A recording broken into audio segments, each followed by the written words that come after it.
ओम नमः शिवाय एवरीवन। आज हम शिव महापुराण की पार्वती खंड के 42वां अध्याय हम पढ़ेंगे। यहाँ पर हम बारात की आगवानी के बारे में हम पढ़ेंगे। इससे पहले शिव पुराण का प्रारंभ करने से पहले हम गणेश जी को आह्वान करते हैं।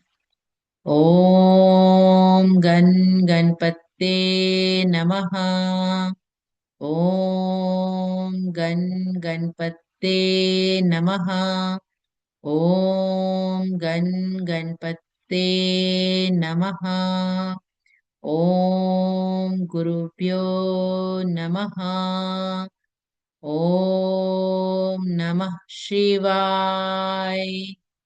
ओम नमः शिवाय।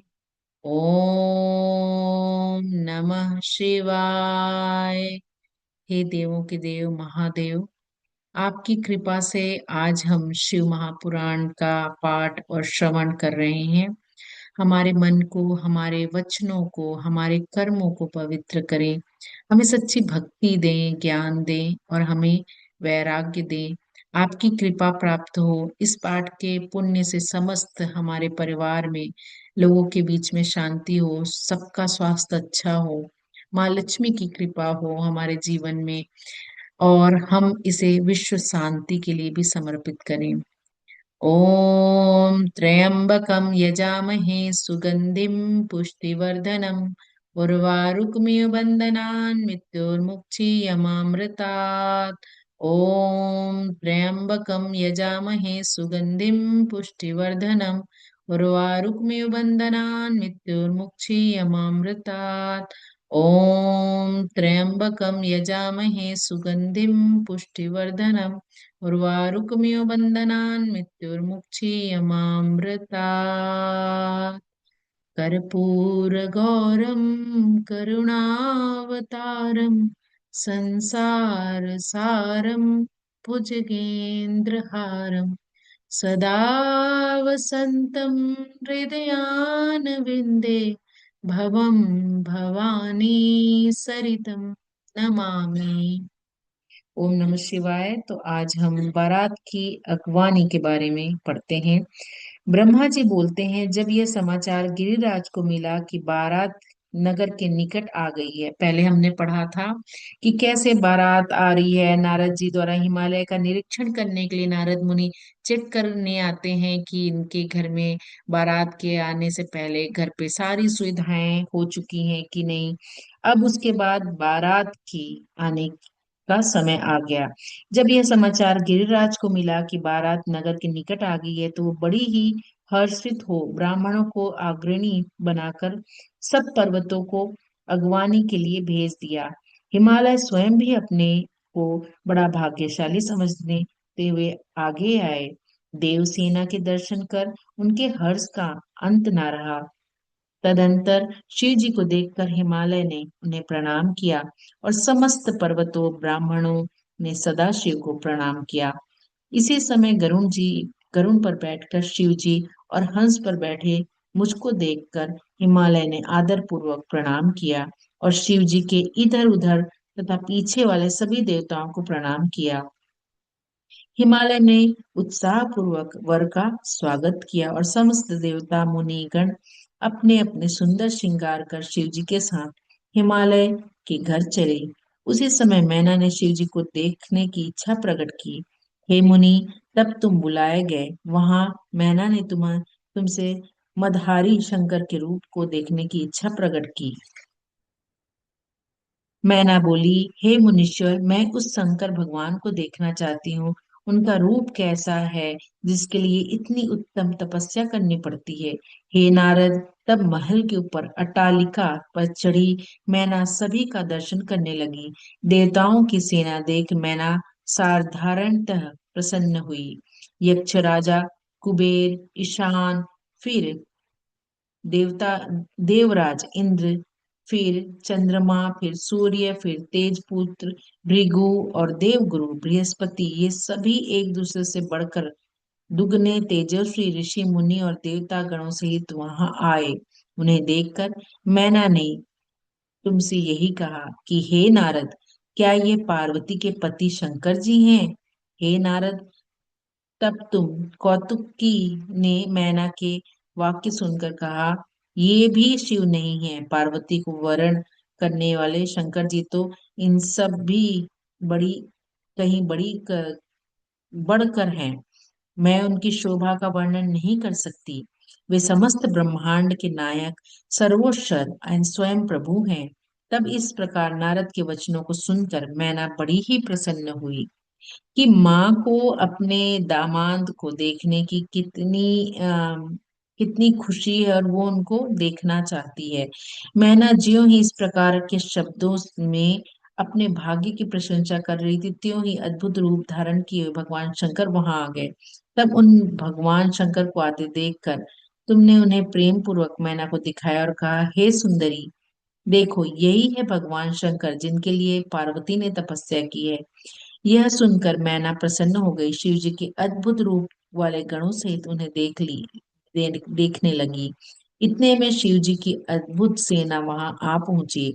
उनके विविध विकराल अंग वैसे ही विचित्र स्वभाव थे। कोई वायु रूप धारण किए पताका के समान मरमर शब्द कह रहे थे, तो कोई टेढ़ी मेढ़ी मुख वाले, कोई कोई विरूप रूप विरूपाक्ष रूप थे। इसी प्रकार अनेकों वेशधारी गण वहां आए। ऐसे सभी विकृत आकार वाले अगणित महावीर और भयंकर अनेकों प्रबल गण थे। हे नारद, उसी समय सब गणों सहित तुमने भगवान शिव को मैना को दिखा दिया, जिन्होंने देखते ही मैना शोकाकुल हो गई।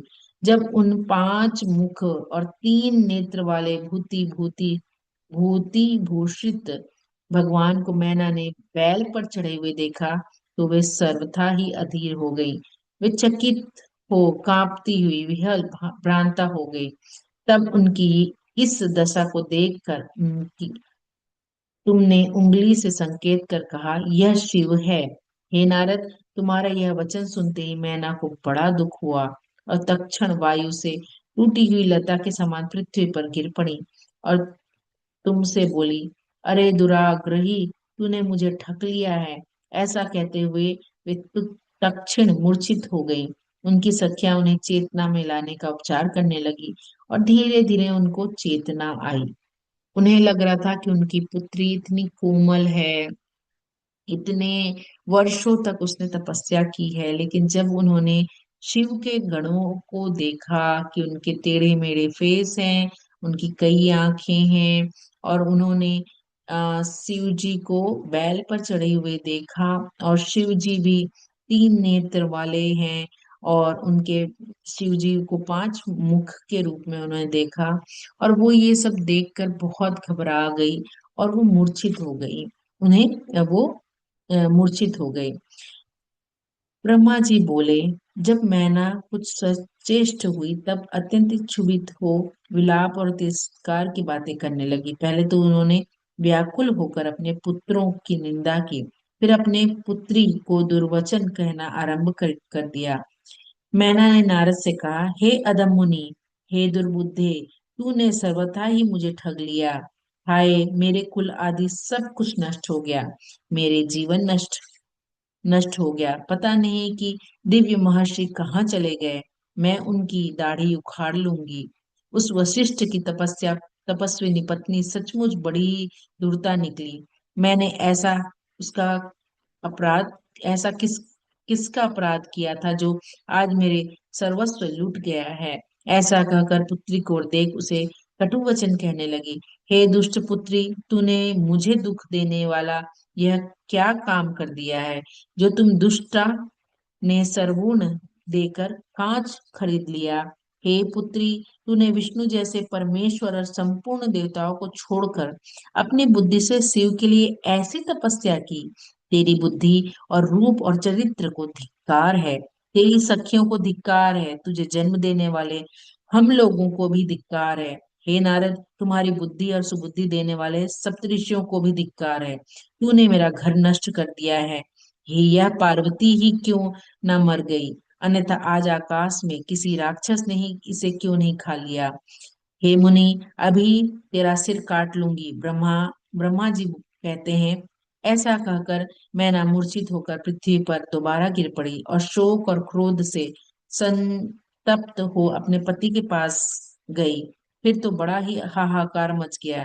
हे नारद, तब मुझे देखकर तुम उसमें कहने लगे, हे पतिव्रते, क्रोध त्याग कर स्वस्थ हो जाओ, हठ छोड़कर कार्य करो, शिव जी के लिए पार्वती को दे दो। तब तुम्हारी यह बात सुनकर मैना ने तुमसे कहा, यहाँ से हट जाओ, मैं उस उग्र रूपधारी शिव को अपनी कन्या कभी ना दूंगी। तुम सब देवताओं प्रापंच ना फैलाओ। जिसके ऐसे कहते ही वशिष्ठादि सप्तऋषि वहां आकर बोले, हे पितृकन्ये, पर्वतराज प्रिय, हम सब तो तुम्हारे हितैषी ही हैं, फिर आपके विरुद्ध कार्य कैसे कर सकते हैं। मैना तो ज्ञान शून्य हो रही थी। उन्होंने ऋषियों के वाक्यों को व्यर्थ कर दिया और कहा, हे पार्वती को मैं पार्वती को शास्त्र से मार दूंगी, किंतु शिव के लिए नहीं दूंगी। तुम सब दूर चले जाओ, मेरे पास मत आओ। यह वृत्तांत से हाहाकार मच गया। हिमाचल उसे समझाने आया। उन्होंने कहा, प्रिय, क्या तुम नहीं जानती कि तेरे घर कौन कौन आए हैं? तू उनकी निंदा कर रही है। हे निग्रह, अनुग्रह करने वाले पूजनीयों के पूज्य हैं। दुख त्याग कर उठो और शीघ्र सब काम करो। इस पर मैना ने कहा, हे नाथ, तुम मेरे वचन सुनो और वैसा ही करो, क्योंकि तुम योग्य हो। पार्वती का गला बांधकर निशंक होकर नीचे गिरा दो। मैं शंकर के लिए कन्या नहीं दूंगी। जब मैंने इस प्रकार वचनों में हठ पकड़ लिया, तब पार्वती स्वयं आकर उसने यह मनोहर वचन बोली कि हे माता, तुम्हारी शुद्ध बुद्धि विपरीत क्यों हो गई है? तुम तो एक परम धर्म क्या हो थी, फिर धर्म को क्यों त्यागती हो? यह रुद्र तो परम प्रभु साक्षात ईश्वर है। ये भगवान शंकर तो सबके प्रभु और स्वयं ही ब्रह्मा विष्णु आदि सभी उपासना करते हैं। ये शंकर तो सबके प्रभु और स्वयं जिनकी ब्रह्मा विष्णु आदि सभी उपासना करते हैं, उनसे बढ़कर और कोई भी सुख नहीं है। अतः उठो और अपने जीवन को सफल करो। हे माता, परमेश्वर शंकर के लिए मुझको दो। मैं तो मन कर्म वाणी से शंकर जी को वर मांग चुकी हूँ। आगे तुम्हारी जैसी इच्छा हो वह कहो। पार्वती जी के इन वचनों को सुनकर हिमालय की स्त्री मैना के क्रोध का अंत ना रहा। वे बहुत विलपती हुई पार्वती को पकड़कर क्रोध में दांतों को पीसती हुई मुट्ठी और पहुंचों से प्रताड़ित करने लगी, और ऋषियों ने मैना के हाथ से छीनकर पार्वती को अलग किया। देखिए, यहाँ पर मैना जी अपने जगह में तो वो सही थी कि उनको लग रहा था कि मेरी इतनी कोमल पुत्री है, उसको मैं कैसे इस अघोरी के हाथ में दे दूं। तब मैं ब्रह्मा शीघ्र ही मैना के पास गया और शोकाहारी शिव तत्व का वर्णन करने लगा। साथ ही यह भी कहा कि तुम इस बुरे हट को छोड़कर पार्वती जी को शिव के लिए दे दो। हे मुनीश्वर, इसके पश्चात संकादिकों ने भी मैना को समझाया। विष्णु ने शिव तत्व निरूपण कर शिव जी को महानता प्रकट करते हुए कहा कि सब कुछ शिवमय है, इसमें कुछ अन्य विचार क्या करना। अब वही परम पुरुष तुम्हारे द्वार पर आए हैं, इसलिए तुम दुख त्याग कर शिव जी का भजन करो। तुम्हें बड़ा आनंद प्राप्त होगा, क्लेश नाश हो जाएगा। हे मुनीश्वर, जब विष्णु जी ने इस प्रकार बहुत कुछ कहकर मैना को समझाया, तब मैना का चित्त कुछ कोमल हुआ और विष्णु जी से इस प्रकार बोली कि हे, कि यदि शंकर जी का शरीर मनोहर हो जाए तो मैं अपनी कन्या को उन्हें दे दूंगी, अन्यथा कोटि यत्न करो तो भी कन्या शिव जी को नहीं दूंगी। यह मैं सत्य कहती हूँ और इस प्रकार मैं सर्वथा ही दृढ़ हूँ। ऐसा कहकर दृढ़वता मैना चुप हो गई। 45वां अध्याय शिव जी के सुंदर स्वरूप का वर्णन। ब्रह्मा जी बोले, उसी समय विष्णु से प्रेरित होकर तुम शिव जी को प्रसन्न करने के लिए उनके पास गए। उनकी अनेकों स्तुतियों से बड़ी स्तुति स्तुति की और बहुत समझाकर उन्हें बहुत सुंदर सा रूप धारण कराया। तो देखिए, भगवान को जब भी आपको प्रसन्न करना हो तो आप उनकी स्तुति करें तो भगवान खुश हो जाते हैं।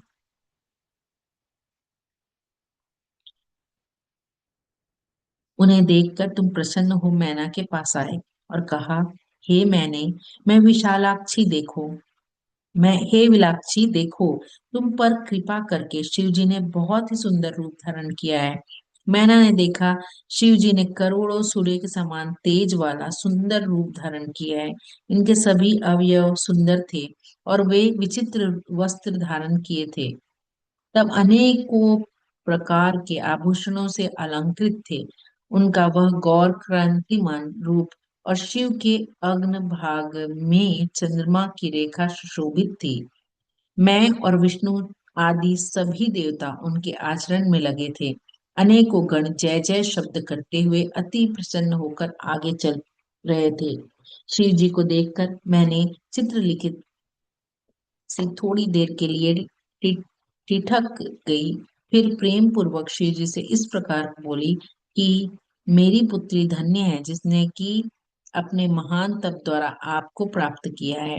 हे शिव जी, मैंने जो पहले आपकी बड़ी निंदा की है उसे क्षमा कर मुझ पर प्रसन्न होइए। शैलपुत्री इस प्रकार कहकर मृग को उन चंद्रशेखर भगवान की स्तुति करने लगी। नगर निवासी स्त्री पुरुषों ने शिव जी का दर्शन कर अपना जन्म सफल माना। सबने चंद्र और अक्षतों से शिव जी की पूजा की और सादर फूलों की वर्षा की। सभी लोग मैना और हिमालय के भाग्य की प्रशंसा करने लगे। उसे सुनकर विष्णु आदि देवताओं सहित भगवान शंकर भी प्रसन्न हो गए। 46वां अध्याय। वर आगमन। ब्रह्मा जी बोले, हे नारद, अब परम शोभा संपन्न शिव जी महाराज अपने गणों और दूतों के साथ हिमालय के द्वार पर आए। मैना ने अपने साथ बहुत सी स्त्रियों को लेकर उनकी पवित्र आरती की। जब दामाद घर आता है या जब बारात आती है तो सबसे पहले अपने दूल्हे राजा की, अपने दामाद की पूजा अर्चना की जाती है। घर में लौटकर पार्वती का प्रेम से आलिंगन कर कहने लगी, हे सुता, तू धन्य है। अन्य स्त्रियां कहती हैं कि यह तो दुर्गा भगवती है। कुछ कन्याएं कहती हैं कि हमने तो ऐसी सुंदर वर देखा ही नहीं। गिरजा देवी, तुम धन्य हो। हिमालय ने प्रसन्नता पूर्वक द्वार चार किया और स्त्रियों सहित मैना भी उत्सव करने लगी। पश्चात हिमालय के अंतपुरी चर दुर्गा भगवती को लेकर आए कुल देवता का पूजन करने के लिए घर के बाहर गए। अपने नगर के बाहर जाकर वे कुल देवी का पूजन कर ब्राह्मण पत्नियों के साथ अपने पिता के भवन आए। ब्रह्मा विष्णु आदि देवताओं के साथ शिव जी भी अपने स्थान को चले। हिमालय ने अनेक संपत्तियों से उनकी सेवा की। शिव हिम गृह गमन। ब्रह्मा जी बोले, अब शैलराज ने वेद मंत्र द्वारा पार्वती का यज्ञोपवीत संस्कार कराया जिसमें विष्णु आदि सब देवता मुनि कौतूहल पूर्वक सम्मिलित हुए। फिर शिव जी के दिए हुए आभूषणों से पार्वती जी को अलंकृत कराया गया। शंकर प्रिय निर्मल वस्त्र धारण किए त्रिजग दात्री के नाम में भगवान शंकर का ध्यान किया। सभी देवता भक्ति पूर्वक शिव और पार्वती को प्रणाम कर हिमालय की आज्ञा से अपने अपने आसन पर बैठ गए। जब ज्योतिषाचार्य गर्ग जी ने पर्वतराज हिमालय से कहा कि हे हिमाचल, अब तुम पानी ग्रहण के लिए शंकर जी को अपने घर में ले आओ। कन्यादान का यही उचित समय है। उसी समय हर्ष से देवताओं सहित शिव जी अपने ऋषभ पर बैठकर यज्ञ मंडल पर आए। ब्रह्मांडियों तथा अन्य पुरांतरियों के साथ मैना ने हर्ष पूर्वक उनका निराजन कर मधुपर्क दिया। पुरोहित ने मांगलिक कृत्य कराए। इधर शिव जी की ओर से लग्न को देखकर बृहस्पति जी ने कन्यादान का परमोत्सव आरंभ किया। उधर शुभ घड़ी को विचार कर एक घड़ी रात शेष रहने पर गर्ग जी ने प्रणव भाषण किया। लक्ष्मी आदि स्त्रियों ने विशेष रूप से निराजन, आरती आदि मंगल कृत कार्य किए। फिर शिव जी को और शंकर शिवा शंकर को, शंकर पार्वती को देखते ही वह सभी को बहुत आनंद प्राप्त हुआ। हिमालय द्वारा कन्यादान। ब्रह्मा जी बोले, उसी समय हिमालय पुरोहित गर्गाचार्य ने हिमालय और मैना को यथोचित बैठाकर उनसे कहा कि अब कन्यादान कीजिए। हिमालय ने अर्ध पद्म सहित वस्त्र और चंदन लेकर वर का वरण किया। तिथि आदि का कीर्तन हुए।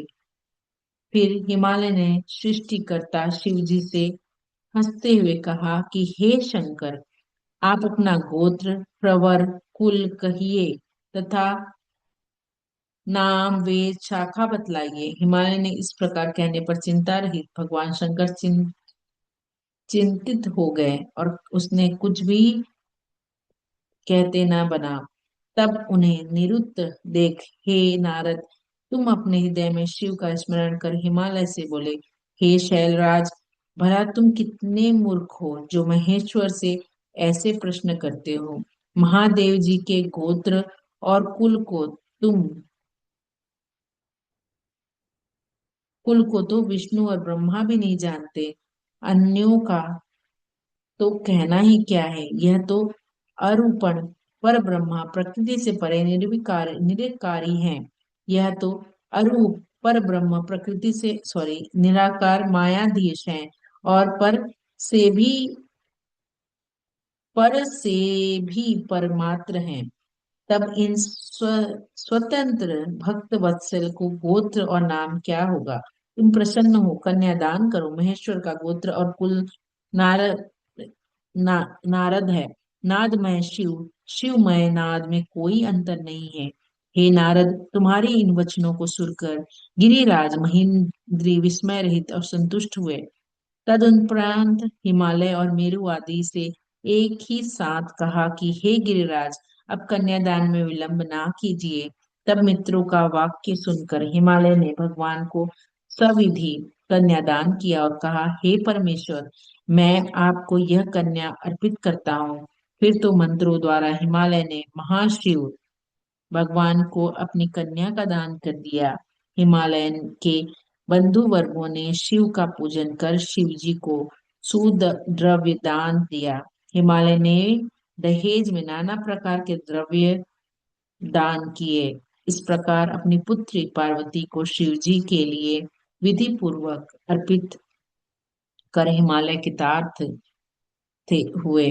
वेद पाठ ब्राह्मणों ने पार्वती जी का शिव जी के साथ महोत्सव अभिषेक किया। बड़ा आनंद और उत्साह से यह कार्य संपन्न हुआ। ब्रह्मा को मोह। ब्रह्मा जी बोले, तब उस समय ईश्वर ने ब्राह्मणों द्वारा स्थापित की हुई अग्नि में पार्वती को गोद में बिठाकर हवन किया। पश्चात शिव जी और पार्वती जी ने विधि पूर्वक अग्नि की परिक्रमा की। इस समय जो मुझ ब्रह्मा ने पार्वती जी के मुख चंद्र का अवलोकन किया तो उसके दर्शन से मेरा मन क्षुब्ध हो गया। मेरे वृह पृथ्वी पर पतित हो गए। यह बात शिव जी जान गए। वे अत्यंत कुपित हो मुझे मारने उठे। चारों ओर हाहाकार मच गया। विष्णु आदि के देवता शिव जी की स्तुति करने लगे। तब शिव जी ने दया का अभय दान दिया। इधर मेरी मर्दित व्री कण कण हो गई, जिससे हजारों बाल खिल्य ऋषि उत्पन्न हो तत्काल ही मुझे पिता पिता कहने लगे, जिससे तुम कुपित नारद ने उन बाल खिल्यों को गंधमादन पर्वत पर चले जाने की आज्ञा दी। वे शंकर भगवान को नमस्कार कर गंध पर्वत पर तप करने चले गए और विष्णु आदि देवताओं से आश्वासित मैं निर्भय समर्थ शंकर जी की स्तुति करने लगा।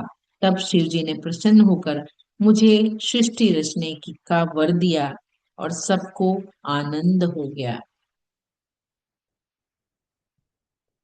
50वां अध्याय। ब्रह्मा जी बोले, हे नारद, फिर तो मैंने मुनियों के साथ लेकर शिव जी से पार्वती और शंकर के विवाह का शेष कार्य करवाया।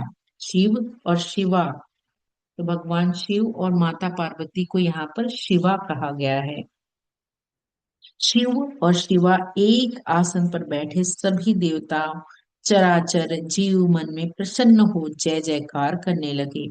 चारों ओर से मंगल गान, आनंद वर्धक बाजों की ध्वनि हो रही थी। मैं और विष्णु आदि के देवता अपने अपने स्थान को चले गए। फिर हिमाचल के नगर की स्त्रियां शिव और पार्वती को कोहबर स्थान में ले गए। लोकाचार कर अनेक उत्सव हुए।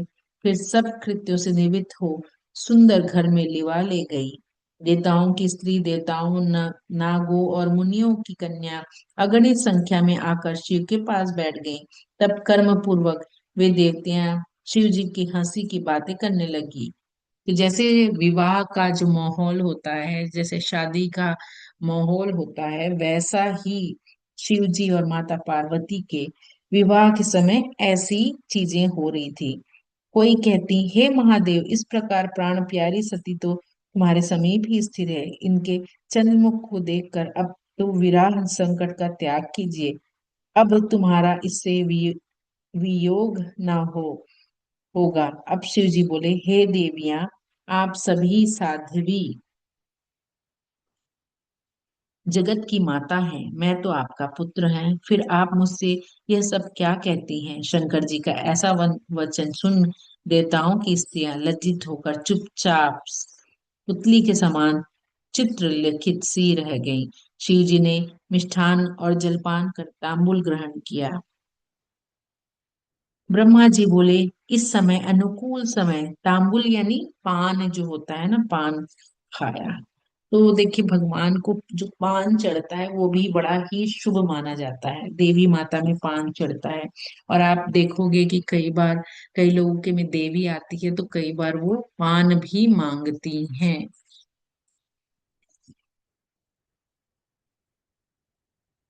51वां अध्याय, काम संजीवनी। ब्रह्मा जी बोले, इस समय अनुकूल समय जानकर दीन वत्सल शंकर जी रत से रति ने कहा, हे देवेश, पार्वती ने आपको प्राप्त कर अत्यंत दुर्लभ सौभाग्य प्राप्त किया है।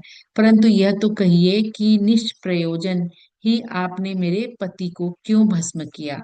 हे महेश्वर जी, पति के बिना मैं ही दुखी हूँ। हे शंकर, मुझ पर प्रसन्न हो। यहाँ पर बात हो रही है रति की। यानी रति को तो बीच में भगवान शिव ने ही रति के पति को कामदेव को भस्म किया था, तो उसके बारे में बात हो रही है। तो भगवान शिव ने उनको भस्म कर दिया था और उनको बोला था कि तुम वापस से आजीवित हो जाओगे, उससे रिलेटेड है। ऐसा कहकर रति ने अपने पति काम की भस्म गांठ खोलकर शिव जी के आगे रख दी और रोने लगी। यह सुनकर करुणा सागर शिव जी प्रसन्न हो शीघ्र ही उस भस्म पर दृष्टिपात करने लगे। उनकी अमृत रूपी दृष्टि से कामदेव अपने पूर्व रूप के तत्क्षण वहां अभी आ- आविर्भूत हो गए। रति अपने पति को जीवित देखकर कृतार्थ हो गई। उसने हाथ जोड़कर देवादिदेव शंकर देव को बार बार प्रणाम किया और स्तुति की। रति सहित काम की स्तुति सुनकर शिव जी प्रसन्न हो उसे वर देने का उद्यत हुए। शंकर जी ने ओम कहकर हंसते हुए कहा, हे काम, अब भय छोड़कर विष्णु के समीप जाकर उसके बाहर स्थित रहो। उसी समय विष्णु जी, मैं, ब्रह्मा, इंद्र, ऋषि मुनि सहित सभी देवता उपदेवता पृथक पृथक शिव जी की स्तुति करने लगे। सभी ने उन शंकर महादेव त्रिलोचन और निर्गुण निष्काम की जय जय जयकार की। 52वां अध्याय, शिव जी का हिमाचल के गृह में वर वर्ग भोजन और शयन। ब्रह्मा जी बोले, हे तात, अब हिमालय ने सबको भोजन कराने के लिए अपने आंगन को सजाया। फिर अपने पुत्रों और अन्य शैलों द्वारा सब देवताओं को बुलाया। विष्णु आदि सभी देवता के साथ ले शंकर जी भी भोजन करने चले। हिमाचल ने सुस्वागत सबको भोजन कराया। अनेक वस्तुएं परोसी गई। शिव जी का अग्रणी कर सब देवता भोजन करने लगे। सबने आनंद से भोजन आचमन किया। विष्णु आदि देवता अपने स्थान को गए, किंतु मैना की आज्ञा से सब स्त्रियां शिव जी को रनिवास में लिवा गईं।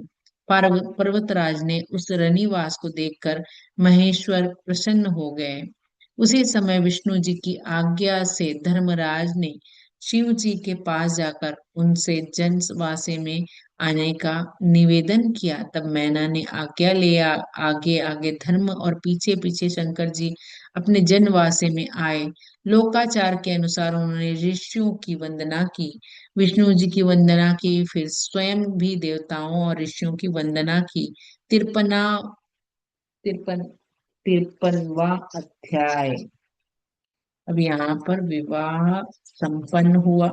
हम दो और अध्याय यहाँ पर पढ़ेंगे, फिर हमारा पार्वती खंड समाप्त हो जाएगा। हिमाचल के गृह से वर की विदाई। ब्रह्मा जी बोले, अब विष्णु आदि के सब देवता तपोधन मुनि वहां से विदा कर के लिए उद्धत हुए। हिमालय अपने बंधुओं के साथ जनवासे में आए। विष्णु आदि देवताओं ने